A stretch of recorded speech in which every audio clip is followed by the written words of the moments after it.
مدارس دینیہ کا تحفظ اللہ تعالیٰ کے ذمے ہے، کیونکہ وَإِنَّا لَهُ لَحَافِظُونَ ہے۔ مدرسے جو چلتے ہیں کس قدر بے کسی سے چلتے ہیں، مگر چلتے ہیں یہ وَإِنَّا لَهُ لَحَافِظُونَ سے ان کا خرچہ چل رہا ہے۔ اور جن لوگوں نے مدارس کو مٹانے کی کوشش کی تو وہ خود مٹ گئے مٹانے والے، کیونکہ وہ مولویوں سے لڑائی نہیں کی، اللہ تعالیٰ سے ان کی لڑائی تھی،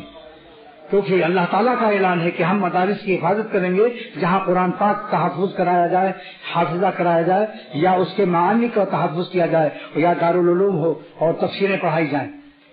تو حفظ قرآن سے مراد خالی حفظ حروف نہیں ہے، حفظ الفاظ نہیں ہے، معانی الفاظ کی حفاظت بھی مقصود ہے، کیونکہ اگر خالی الفاظ رہ جائیں اور اندر کے معنی نہ رہیں محفوظ تو حفاظت نہیں ہے۔ کسی کے گھر میں تالا محفوظ ہے، تالا نہیں ٹوٹا مگر گھر کے اندر کچھ مال نہیں رہا،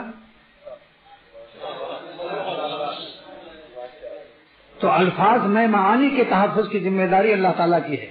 لہذا مدارس دینیہ کا بقا اللہ تعالیٰ سے کی ذمہ داری ہے۔